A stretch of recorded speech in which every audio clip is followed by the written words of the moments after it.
kita bicara tentang bagaimana proses itu supaya ada nilai tambah. Nah, di situ sebenarnya lean menjadi satu pilihan. Karena lean itu tadi ya pumping, mengurangi pemborosan. Harapnya ujung-ujungnya itu biaya-biaya itu memang yang dikeluarkannya diperlukan.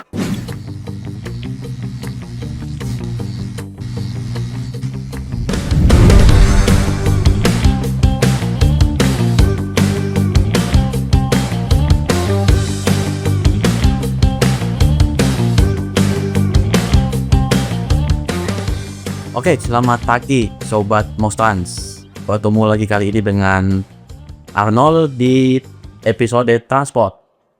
Pagi hari ini kita kedatangan tamu yang paling spesial di dunia supply chain, di mana beliau ini sudah berpengalaman puluhan tahun di dunia supply chain. Sehingga pagi hari ini kita akan berdiskusi panjang terkait dengan apa itu lean. Mungkin teman-teman sudah mulai paham ya apa itu lean, tapi beliau ini akan lebih familiar menjelaskan terkait dengan lean dan implementasi bagaimananya terkait di supply chain dan logistik. Mungkin kita perkenalkan aja langsung Bapak P. Adusta. Selamat pagi. Selamat pagi Bapak P. Apa kabar Pak? Baik, alhamdulillah. Wah, Baik. kayaknya aktivitas Bapak sekarang ini lebih sibuk ya Pak? Kayak mau lihat status Bapak ini di mana-mana gitu Pak. Biasalah kalau orang sudah tua, coba cari aktivitas yang produktif. Supaya nggak lupa sama punya. Oke Pak, bukan gua kali Pak, sini kali Pak ya. Oke Pak, terima kasih banyak Pak. Pagi hari ini Bapak sudah bisa meluangkan waktu di tengah kesibukan Bapak Pak. Karena pasti kami tahu Pak, kesibukan Bapak ini luar biasa nih. Saya melihat status-status Pak P ini di mana-mana ada tuh sebagai pembicara, pengajar dan lain sebagainya. Jadi mungkin Sobat Moslan pagi hari ini sangat beruntung kita bisa dapat ilmu banyak dari Pak P pagi hari ini. Mungkin akan sekilas terkait dengan lean dan lain sebagainya gitu Pak ya. Ya, mungkin Pak kita langsung saja Pak terkait dengan mengukur kita pagi hari ini. Mungkin Bapak bisa jelaskan sedikit Pak terkait dengan lean itu Pak. Mungkin lean supply chain, lean manufacturing atau lean logistik yang mungkin Sobat Mosman pengen tahu nih Pak. Lean itu seperti apa sih Pak? Iya, istilah lean itu memang banyak artinya ya. Kalau kita di bandara itu ada tulisan do not lean, itu lean yang lain. Jadi kalau lean dalam hari ini adalah lean dia ramping artinya punya lemaknya tidak pemborosan. Tapi lean juga bisa berarti menyandar. Ini bukan yang lean yang itu. Jadi kalau lean itu lebih banyak ramping. Dalam ramping itu kita bicara tentang bagaimana proses itu supaya ada nilai tambah. Ya, jika ada nilai tambahnya, sebanyak mungkin kita eliminasi. Jadi prinsip dasar BRI itu adalah membuat supaya proses baik itu entah di manufacturing, entah itu mungkin di logistik, ya, juga di supply chain, adalah semuanya dikit semuanya ya ada nilai tambahnya. Sedangkan yang tidak ada nilai tambahnya kita coba untuk menekan supaya dengan demikian pemborosan segala macam. Intinya itu. Berarti lean itu ibaratnya ramping ya Pak. Biasanya kalau orang gitu lebih ramping, lebih cekatan, lebih ajar kali Pak ya. Iya. Sehingga dia bisa menambah nilai tambah gitu Pak ya. Kurang lebih kayak gitu ya Pak. Kalau terkait lean sendiri Pak, strategi kita untuk saat ini yang unggul gitu seperti apa ya Pak? Maksudnya seperti untuk meningkatkan daya saing. Kan sebenarnya saat ini kompetisi itu semakin ketat ya Pak. Yang kalau tidak ada agile dan lain sebagainya. Bagaimana sih Pak lean bisa kita terapkan untuk strategi daya saing Pak? Iya, betul. Jadi memang saat ini trennya itu adalah tren orang pengen mendapatkan sesuatu yang murah tapi kualitasnya tetap tinggi ya. Nah, di situ sebenarnya lean menjadi satu pilihan. Karena lean itu tadi ya pumping, mengurangi pemborosan. Harapnya ujung-ujungnya itu biaya-biaya itu memang yang dikeluarkannya diperlukan. Oleh karena itu penerapan lean itu ujungnya akan kita bisa bersaing, yaitu tadi dalam dunia yang tuntutannya biaya yang berkurang, tetapi kualitasnya tetap nomor satu. Nah, untuk mencapai lean itu sebenarnya lean banyak diawali dari nomenklatur ya, tapi itu bisa dipakai semua. Kalau kita bisa lean, ada 3 hal yang kita bisa lakukan, yaitu satu tenaga kerjanya, dia artinya sumber dayanya itu harus efektif. Kedua, prosesnya. Ketiga, kalau ketiga itu sebetulnya kadang di pabrik, misalnya peralatan mesinnya. Yang mungkin kalau di logistik adalah transportasinya, sistem digitalnya. Jadi 3 hal ini adalah objek utama kalau kita ingin merampingkan ya efisien dalam arti orang yang bekerja ya prosesnya efisien, kemudian peralatan pendungannya, sistemnya, mesinnya, seperti pabrik, kalau di sini mungkin alat transportasinya juga jangan serius. Jadi sih, kalau tiga-tiganya bagus, nah maka kita akan mendapatkan hasil yang efisien, perusahaan sakit kita Pertanakan ya Pak ya. Oh, saya pernah baca tuh Pak, kan ada pengennya murah, pengennya kualitas, pengennya cepat gitu ya kan. Itu yang sebenarnya mungkin udah lama ada, tapi saat ini baru kita rasakan nih Pak. Kalau kita lihat sebenarnya di online ya Pak, ya mungkin tanda petik ibu-ibu pada belanja tuh, pengennya carinya yang stall itu, mana yang paling murah itu Pak. Jadi, tapi kualitasnya bintang 5 atau minimal ratingnya di 4,8 gitu Pak. Itu kan masalah kualitas. Begitu udah check out, pengennya cepat. Pesan kemarin, pesan hari ini pengennya kemarin sampai gitu Pak. Artinya kalau dengan itu strategi ini bisa kita gunakan ya Pak untuk mencapai tujuan itu. bisa. Jadi memang zaman dulu tuh ada pameo, kalau pengen bagus ya harus ada biayanya, ada mahal. Nah itu paradoks ya duduk berubah.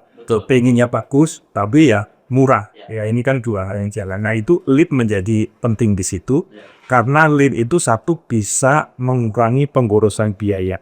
Ya. Yang kedua bisa juga mempercepat prosesnya karena di dalam lead proses itu kita bisa memetakan ya berapa sih dari satu proses ke proses lain yang tingkat memberi tambah kita potong ya sehingga dengan demikian itu menjadi sangat efisien dan waktu kan dicepat. Itu yang menjadi hubungan pemborosan biaya turun, kemudian dengan efisiensi proses itu waktunya juga menjadi lebih cepat. Nah balik lagi 2 hal ini bisa kita capai kalau kita konsentrasi ke tenaga kerjanya juga harus efisien, prosesnya efisien, mesinnya atau peralatan penunjangnya juga berjalan dengan baik. Jangan sampai kalau rusak terus pasti prosesnya juga. Itu kira-kira. Ya Pak, menarik banget nih Pak. Ini sebenarnya diskusi kita pagi hari ini daging semua nih. Pengen gali lebih dalam sedikit Pak. Mungkin Pak kan Bapak bilang bahwa dari proses kita persingkat, dari sumber daya manusianya gitu ya Pak. Kira-kira ada Pak Fe bisa spill dikit nggak Pak untuk mempersingkat itu atau menghitung dan lain sebagainya itu? Kira-kira kita punya tools nggak? Tools untuk menunjang ke sana gitu Pak? Iya. Ini pengalaman saja dan text marking tempat lain. Jadi untuk 3 hal yang utama itu biasanya ada tool yang bisa tepat. Khusus untuk sumber daya mungkin yang paling simpel untuk membuat orang itu efektif dan efisien itu pakai yang simpel yang disebut dengan 5F. Dengan penerapan 5F orang itu akan lebih efisien dan efektif. Karena apa ya? Kan kadang-kadang kita sering orang teringat sibuk. Tapi apakah sibuknya itu produktif atau sibuknya mencari sesuatu yang nggak ada nilainya? Nah itu salah satunya banyak toolnya. Kalau dengan 5R itu membuat tenaga kerja kita atau sumber daya kita menjadi lebih efisien. Kemudian kalau yang lean manufacturing prosesnya itu bisa dengan kita identifikasi pemborosan di dalam proses itu.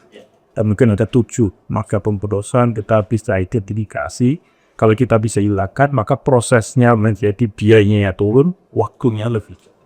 Tetapi jangan lupa yang nomor 3, yaitu mengukur efisiensi dari peralatan-peralatan yang kita punya.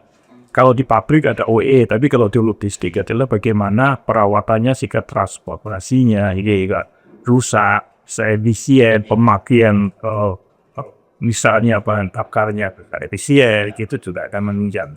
Kira-kira.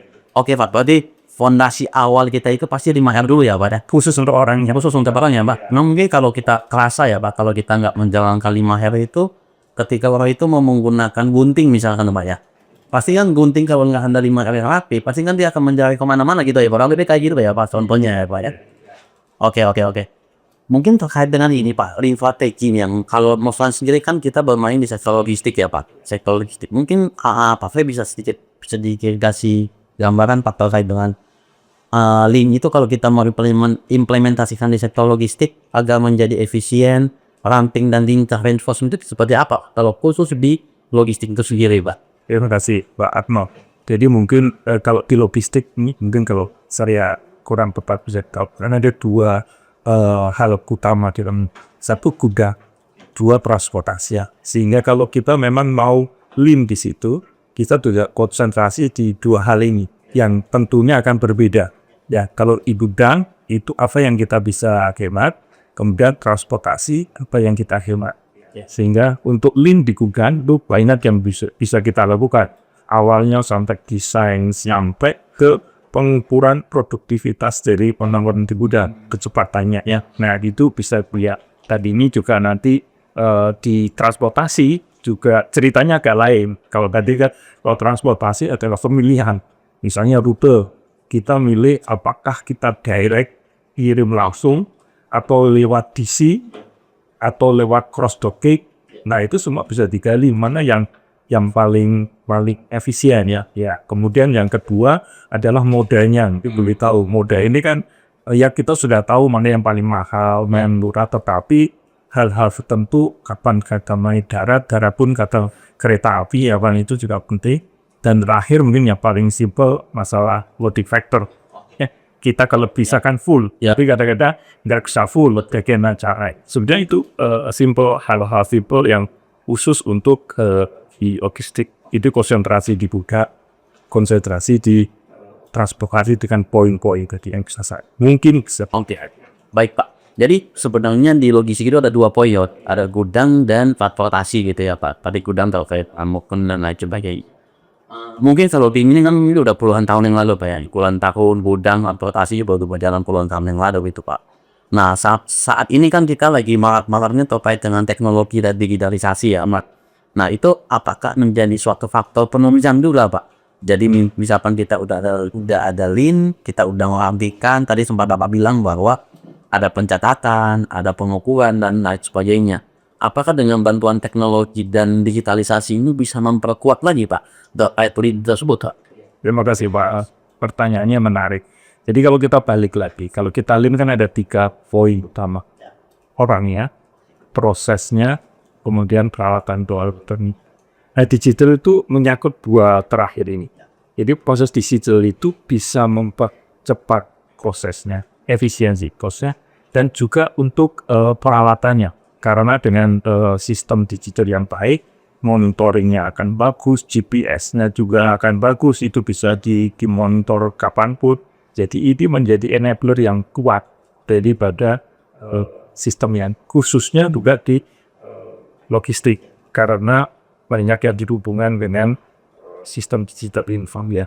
Menurut saya itu akan terpapar di 2. Di prosesnya bisa dipercepat ya. Kemudian di peralatannya bisa menjadi terukur dan bisa traceability-nya jadi bagus. Dan ini juga menjadi sangat penting. Oke, benar berarti Sobat Mostrans. Mostrans tidak salah jalan. Karena kemudian Mostrans kita udah punya sistem nih Pak. Ada sistem transportation management system. Kemudian kita punya sistem tracking, Mostrack yang tadi mungkin Bapak sebut GPS. Kemudian saat ini kita dikembangin terkait dengan MOS-VMS, Warehouse Management System. Artinya ke sistem-sistem tersebut bisa menunjang ya Pak? Iya, bisa menunjang dan membantu para pemain logistik ini untuk menjadi lean gitu ya Pak? Oke, jadi sebenarnya dengan adanya sistem bisa menunjang dari segi prosesnya. Nah, dari posisi itu bisa menurunkan in lead time dan lain sebagainya. Agar tujuannya bisa kita capai ya Pak. Dari tadi tuh yang diminta, speednya dapat, harga murahnya dapat, produknya berkualitas gitu ya Pak. Wah mantap pribadi. Berarti Mostrans sudah nggak salah jalan berarti ya Pak. Kita menyiapkan untuk membantu teman-teman di logistik terkait dengan proses lean Pak ya. Oke, mungkin selanjutnya Pak terkait dengan tadi Pak udah sempat sebut ada pemborosan ya Pak. Mungkin kalau dulu kita sebut ada 7 ways gitu ya Pak. Tapi sekarang itu ada yang sebut-sebut ada namanya 8 pemborosan Pak.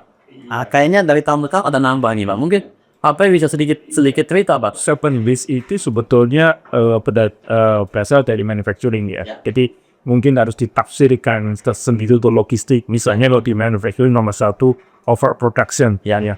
Overproduction itu pemborosan karena terlalu banyak. Kemudian di logistik mungkin tidak letterless overproduction, mungkin terlalu banyak penjadwalan sekarang. Nah yang 8 ini yang tambah itu adalah talent yang tidak dimanfaatkan secara optimum. Itu adalah pemborosan yang sekarang masuk yang lain-lain mirip Pak. Overproduction, waktu tunggu, proses motion segala macam.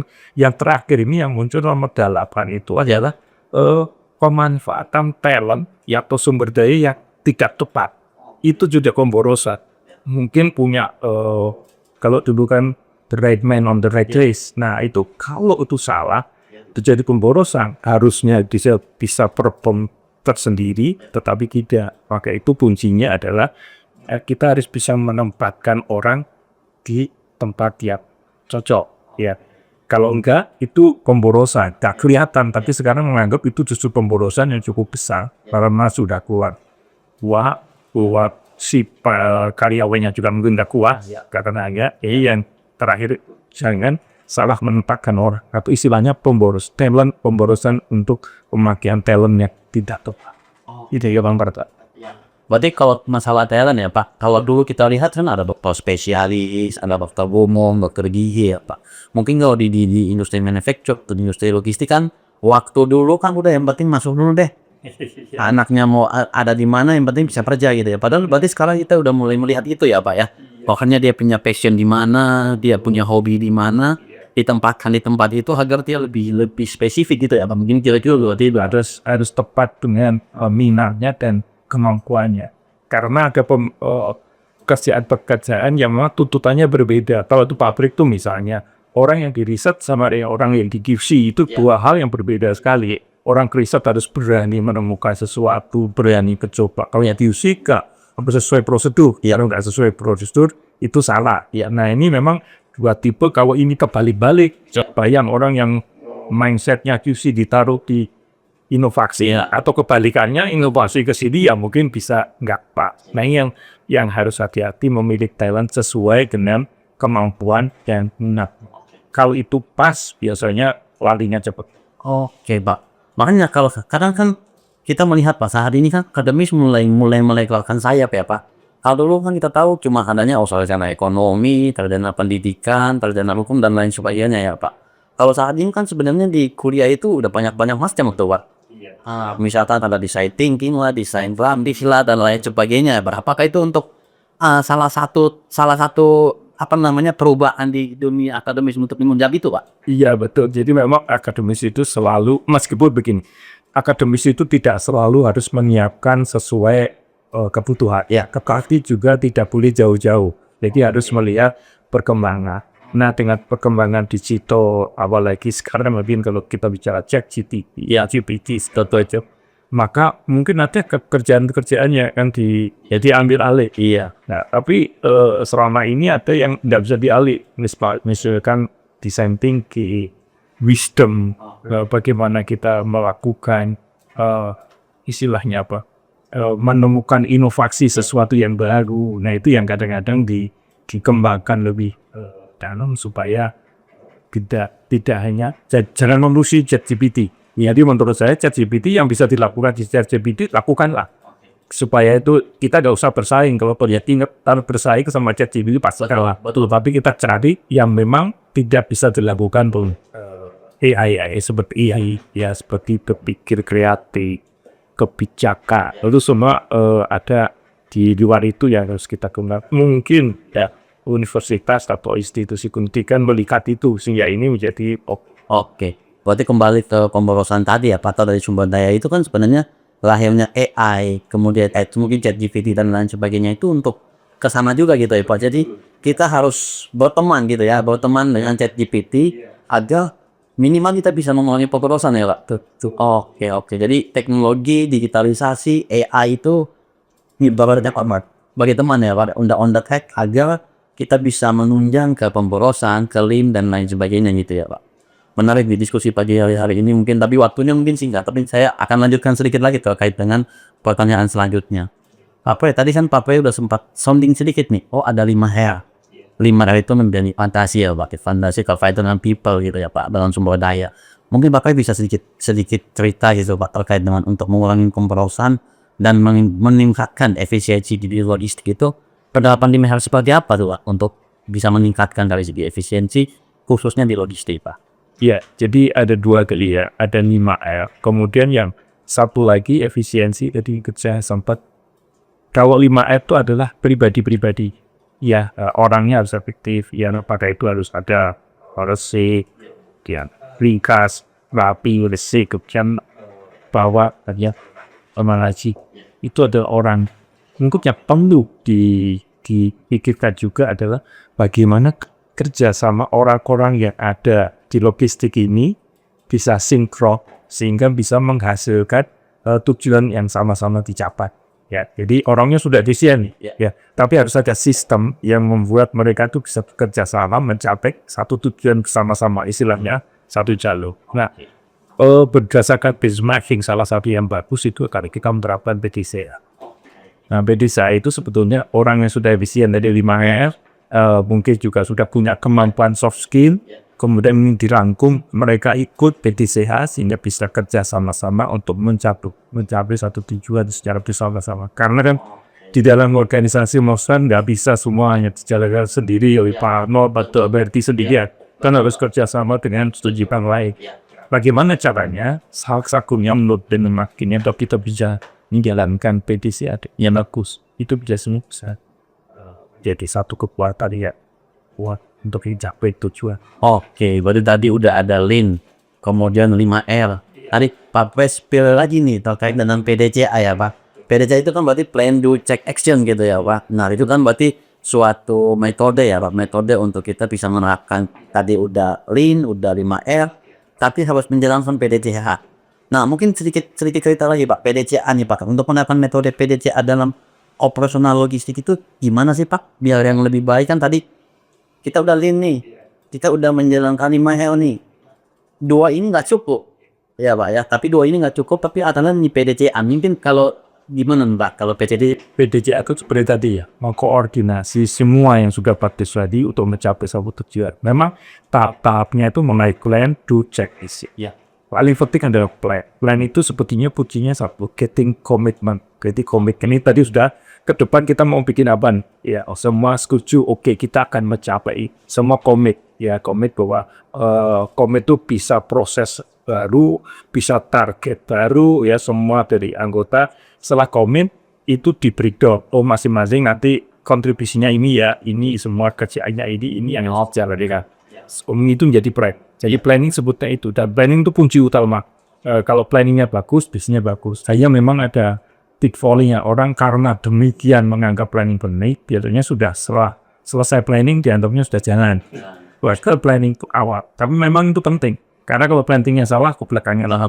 Tapi kuncinya getting commitment. Semua tahu nih yang mau kita. Kalau sudah itu baru masuk ke do. Do itu eksekusi project ya, serius lebih ke project management. Mau supaya jalan, timingnya berapa, waktunya berapa, resource-nya berapa, supaya yang disepakatin hatinya salah. Kemudian itu masuk cek. Cek itu adalah review. Maka itu setiap bulan kita lakukan review, benar apa enggak, ya datang ke lapangan, itu setelah ceknya datang, terakhir adalah accept. Accept itu sebetulnya adalah sudah berhasil belum. Kalau berhasil, celebrate. Kalau nggak berhasil, ya kita bikin improvement lagi, dirubah lagi. Nah ini kalau jalan terus, ya kemudian diimbangi dengan 5R dan lead, maka ini akan sasaran-sasarannya dan selalu tercapai. Dan kalaupun tidak tercapai, ada juga cara untuk evaluasinya Pak ya. Oke, berarti PDCA itu merupakan senjata ampuh ya Pak. Kita harus buat dulu plan-nya. Iya, salah satu senjata yang banyak dipakai. Oke, jadi kita harus buat plan-nya, kita mau kemana, dan komit ya. Komit, kita mau kemana, pokoknya semuanya komitmen kita ke sana Pak. Kemudian ada do, check, sampai ke action. Berarti action itu kalau kita bisa menganalogikan itu evaluasi gitu ya Pak. Betul. Iya. Oke, berarti plan, do itu kita udah eksekusi. Ada project planning-nya, kemudian resource-nya. Oke, berarti habis resource cek sampai ke evaluasi ya. Nah tadi Bapak udah sebut habis evaluasi itu bisa berhasil, bisa iya. Karena kan mungkin tidak semua bisa berhasil ya Pak ya. Kalau tidak berhasil kan kita bisa buat suatu improvement lagi ya Pak. Nah bicara improvement nih Pak. Bicara improvement tadi kan kita udah bicara 3 nih. Ada lead, ada 5R, ada PDCA. Nah PDCA turun lagi ke improvement. Nah, ketika improvement itu Pak, penting nggak sih Pak untuk meningkatkan kinerja logistik ketika PDCH nih, kita berjalan PDCH, kemudian dari segi actionnya evaluasi, oh ternyata masih ada yang belum sempurna, masih ada yang belum benar nih Pak. Apakah itu dengan kita melakukan continuous improvement atau improvement itu bisa menjadi senjata lagi Pak untuk era menuju ke sana gitu? Betul. Jadi satu lagi yang bisa kita tambahkan ujungnya itu adalah improvement atau mungkin ditambahin continuous improve. Ya karena berhasil pun juga masih bisa diimprove lagi, apalagi kalau dia berhasil. Nah, improvement itu kuncinya adalah makin banyak melibatkan orang, itu makin bagus. Ya, tapi intinya begitu ada kekurangan, improvement ya kita jalankan improve-nya. Jangan lupa setelah improvement itu ada yang namanya standarisasi. Dikunci ini, jangan sampai ini udah improve, besok lupa, nggak jalan lagi. Di improvement, standarisasi kita jalankan, kemudian muter lagi PDCA, bagus nggak? Kalau bagus kita jalankan. Oh ada yang kurang, dirubah lagi, ketemu, ya, kemudian dijalankan. Kalau hasilnya bagus, distandarkan. Kalau kurang, ditambah lagi. Kalau itu jalan itunya, itu juga di 5R, LIM, PDCA, Kontus berarti 4 senjata ini ya, Mas. 4 senjata ini kalau kita jalankan, LIM, 5L, PDCA, dan terakhir continuous improvement kalau kita jalankan, pasti ujung-ujungnya bisa mendapatkan tadi ya Pak, segitiga speed, kualitas ya Pak. Oke, tapi harus konsisten dan komitmen untuk menjalankan gitu ya Pak. dan ada satu lagi Ya, yang namanya faktor penentu. Itu biasanya leader. Ya. oke. Leadernya itu biasanya ada yang disebut dengan CIKL. C itu punya komitmen, involvement. Jadi komitmen tadi ya, tapi juga involvement, memang dia kelihatan ingin ini jalan. Kemudian terakhir leadership juga ada. Jadi kalau semua tadi dibungkus ada komitmen, involvement, leadership yang kuat. Oke, mungkin Pak Pre bisa share sedikit Pak di menit-menit terakhir nih Pak, share sedikit terkait dengan sebenarnya kan kalau menjalankan LIM, menjalankan 5L, menjalankan PDCA, menjalankan continuous improvement, semua ini kan pasti dilakukan oleh people ya Pak, dilakukan oleh manusia, dilakukan oleh sumber daya. Mungkin bisa sedikit nih lah Pak, kunci untuk si people ini tuh bisa menjalankan 4 senjata ini. Orang bisa menjalankan tuh kriterianya hanya dua, mau dan mampu. Ya, sehingga saya bagi manusia tuh kita itu ada 4. Ada yang mau dan mampu, itu pasti jalan, berarti itu dai. Ya, ada yang tidak mau dan tidak mampu, ya wis ditinggal aja. Karena yang jadi sering masalah itu ada orang tuh mau tapi tidak mampu. Ya, nah satu lagi mampu lagi tidak mau. Nah ini harus mengembangkannya hati-hati. Kalau yang mau tapi tidak mampu, artinya kita kasih track. Ya, karena memang sebenarnya dia mau, cuma nggak bisa. Betul. Tapi yang satu lagi, sebetulnya dia bisa, mau nih. Sebetulnya dia mampu, tapi tidak mau. Kayak itu dimotivasi. Nah, ini jangan terbalik-balik. Kadang-kadang kita nggak tahu, orang nggak bisa jalan. Langsung di training pada sininya tuh, dia sudah tahu kok paradigma saya nggak dapat kerja di training itu dimotivasi. Atau kebalikannya, dia sebetulnya nggak tahu.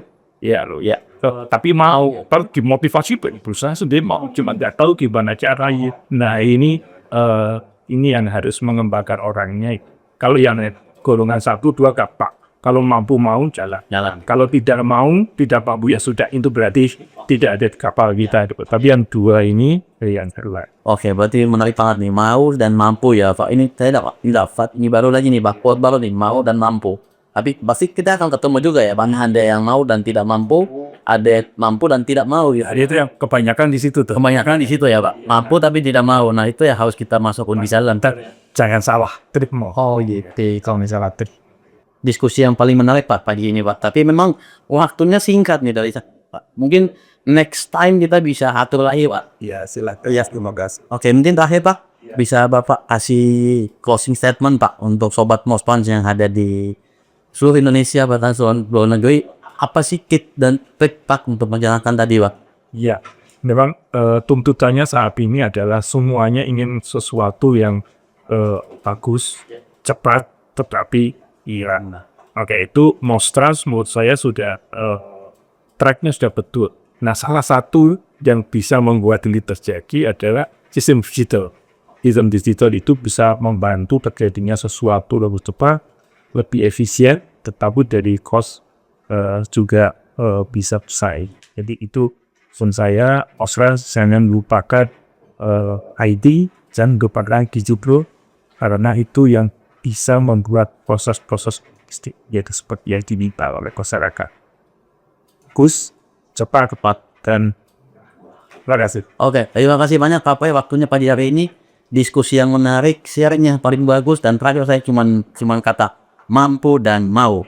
Terima kasih Sobat Mofan sudah nonton dan sudah menyaksikan podcast kita pagi hari ini. Jangan lupa subscribe, share, dan like untuk Transport Mofan.